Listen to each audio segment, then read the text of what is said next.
तांसन बोलने लगता है कि मैं ज़्यादा वेट नहीं कर सकता, मुझे जल्दी ही गॉड लेवल पे पहुंचना होगा। और जैसे ही गॉड लेवल पे मैं पहुंचूंगा, मैं तुम्हें एक्चुअली प्रोटेक्ट कर सकता हूँ। और बोलने लगता है कि सबसे ज़्यादा सेफ्टी फास्ट आती है, तो तुम्हें केयरफुल रहने की ज़रूरत है। और फिर उसे पीछे हटा के वहाँ पे टैंसन गोल्डन विंग रॉक ट्रांसफॉर्मेशन को यूज करता है। अपने ड्रैगन क्लॉ से उस जगह को खोद माउंटेन को वहाँ पे एक केप बनाता है। वो केप बनाने के बाद वहाँ पे एक फॉर्मेशन बनाता है, जिस फॉर्मेशन से वो टेलीपोर्ट कर सके। फिर उस टेलीपोर्टेशन को एक्टिवेट करके वो एंसेस्ट्रल कोड के वाइट टाइगर होटल में आ गया होता है। इसे देख के मीगोंजी बोलने लगती है कि ये तो वाइट टाइगर होटल का वही सेम रूम है ना, जहाँ पे तुम रह रहे थे, तो हम यहाँ पे कैसे टेलीपोर्ट हो पाए। तांगसन बोलने लगता है कि मैंने पहले ही यहाँ पे टेलीपोर्टेशन आरे बना के रखा था, तो यहाँ पे टेलीपोर्ट होना बहुत ज़्यादा आसान था। मेगोंजी बताने लगती है कि तो तुम्हें कैसे पता चला कि यहाँ का टेलीपोर्टेशन आरे डिस्ट्रॉय नहीं हुआ होगा। तो तानसेन बोलने लगता है कि तुम्हारे ग्रैंडपा काफ़ी इंटेलिजेंट है, वो इस तरह की चीज़ को डिस्ट्रॉय नहीं करेंगे, इसको रख के रिसर्च करेंगे और हम यहाँ पे टेलीपोर्ट होके उनसे मिल सकते हैं और वो यहाँ पे जल्दी आके हमसे बात भी कर सकते हैं इस टेलीपोर्टेशन के बारे में। इस वजह से तो उन्हें ही फ़ायदा होगा। ये सुन के उसके ग्रैंडपा यहाँ पे आ चुके होते हैं, वाइट टाइगर एम्परर, और बोलने लगते हैं कि तुम बहुत ज़्यादा स्मार्ट हो और कॉन्फिडेंस हो। गुस्से में थोड़ा बोलते हैं। मीगोंजी शॉक होती है। उसके बाद तांगसान उन्हें ग्रीट करता है और दोनों ही ग्रीट करते हैं। दूसरी बात, मीगोंजी सोचने लगती है कि मैंने तो सोचा था तांगसान ने होली माउंटेन पे चढ़ के एम्परर से मिलने को बोला था, लेकिन यहाँ पे आके डायरेक्ट मेरे ग्रैंडपा से मिलना ये तो बहुत आसान और सिक्योर हो जाता है।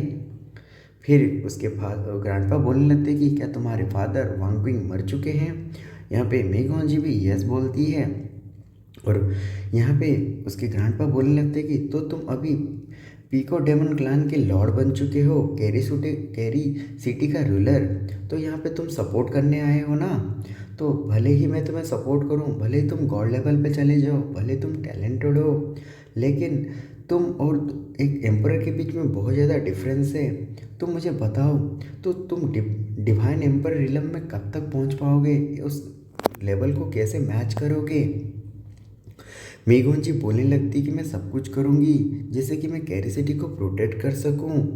उसके ग्रैंडफादर बोलने लगते हैं कि तुम अपनी मदर की तरह हो, पूरी तरह से ह्यूमन लोगों के लिए बहुत ज़्यादा हमदर्दी है तुम्हारे अंदर, और तुम्हारे अंदर ह्यूमन ब्लड लाइन भी है।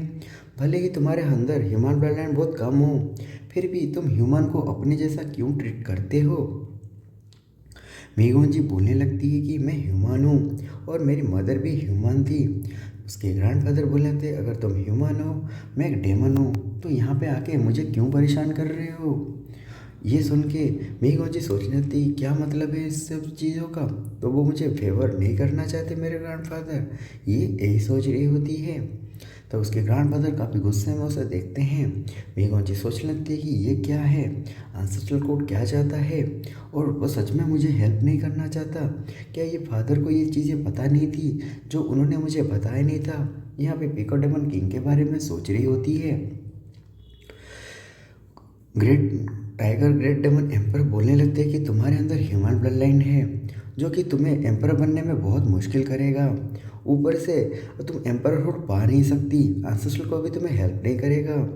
दूसरी तरफ तुम जो चाहती हो तुम्हारा पिटिशन वो कभी अप्रूव नहीं होगा, ना तुम एम्पर बन पाओगी ना तुम कुछ चेंज कर पाओगी। ये सुनने के बाद मीगोंजी तांगसान की तरफ देखती है, फिर तांगसान की तरफ वो देखती है। फिर यहाँ पे ग्रेट एम्पर बोलने लगते हैं कि तुम उसे क्यों देख रहे हो, तुम कैरी सिटी के लॉर्ड हो या वो लॉर्ड है।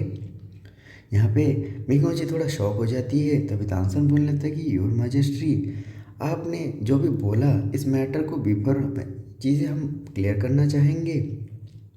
लिटिल में यहाँ पे इनहेरिट कर चुकी है पोजीशन सिटी लॉर्ड की, क्या आप उसे कोई गाइडेंस नहीं करना चाहेंगे फ्यूचर के लिए। यहाँ पे वो बोलने लगते कि मेरी एडवाइस तो यही है, ह्यूमन ब्लड लाइन को पूरी तरह से निकाल दिया जाए और डेमन लैंग्वेज को जो उनका जो डोमिनेंस था वो बढ़ा दिया जाए, और एंसेस्ट्रल कोड को भी पता है तुम कैरी सिटी में क्या कर रही हो। इसके वजह से तुम्हारी सक्सेस रेट पूरा पूरी तरह से इम्पॉसिबल है। मतलब यहाँ पे जो ह्यूमन सेटलमेंट कैरी सिटी में बन रहा है, इस वजह से ये सब प्रॉब्लम हो रहा है। और वो बताने लगते हैं कि अगर तुम चाहो भी मैं तुम्हें हेल्प नहीं कर सकता, और तुम्हारी एटीट्यूड जो ह्यूमन के बारे में है उसे निकालना पड़ेगा। तुम्हें ह्यूमन को वैसे ही ट्रीट करना चाहिए जैसे पहले ट्रीट किया जाता था, और डोमेन विलन की यहाँ पे डोमिनेंस होनी चाहिए, और तब जाके मैं तुम्हें सपोर्ट कर सकता हूँ। यहाँ पे मीगोन जी सोचती है और बोलने लगती ये तो नहीं होने वाला। मैं पूरी तरह से ह्यूमन हूँ और मेरे अंदर ह्यूमन ब्लड फ्लो करता है। मैं उनकी सफरिंग को कैसे ना देखूँ, वो ह्यूमन है और मैं वहाँ का रूलर हूँ, तो उनके हेल्प करना मेरी ही इम्पोर्टेंस है, और मैं कभी सेपरेट नहीं हो पाऊँगी ह्यूमन ब्लड लाइन से।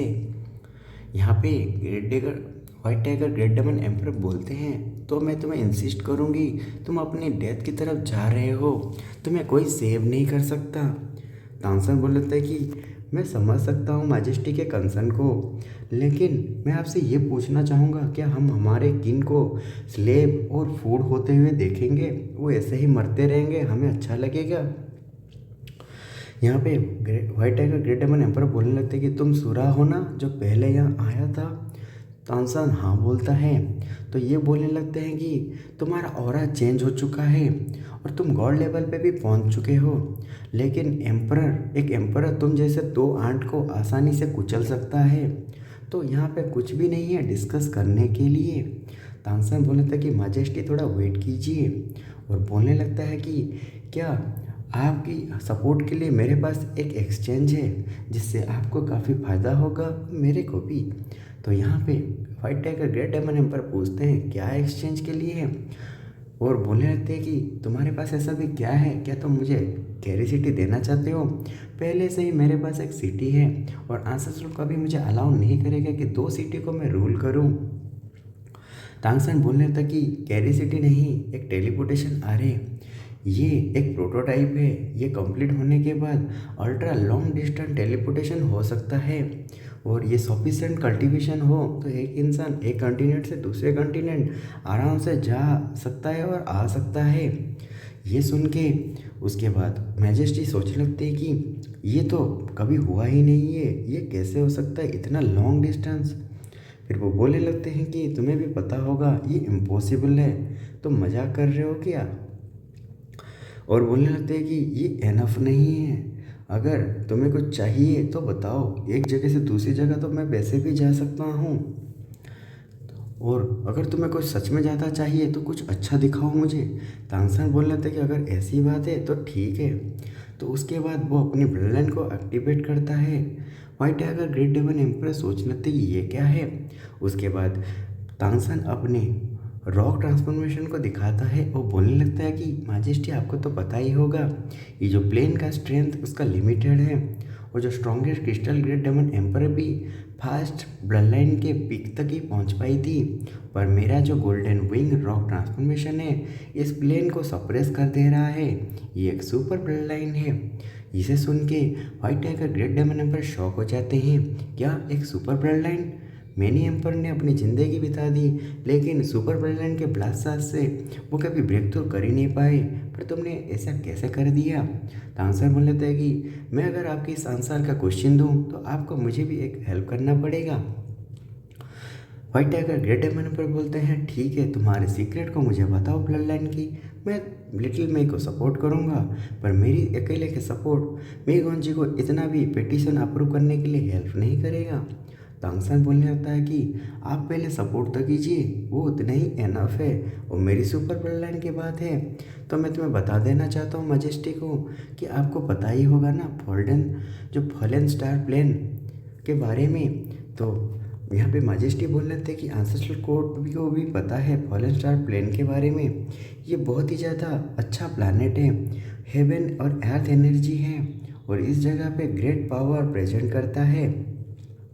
तांगसन बोलने लगता है कि अगर मैं आपको बताऊं, ये जो फॉलन प्लैनेट है इसकी ओरिजिन एंशिएंट बीइंग से है जो कि ह्यूमन हुआ करते थे, और मैंने ही उनकी ब्लड लाइन को इनहेरिट किया है। क्या आप बिलीव करते हैं? ये सोच के मीगोंज भी सोच रही होती है कि उन्होंने वोट के लिए राजी हो गए, क्या सुपर ब्रह्मणी काफ़ी है। उसके बाद माजेस्टी बोल रहे थे कि मैं तुम्हें भरोसा करता हूँ ये तुम्हारी बातों को, एक ह्यूमन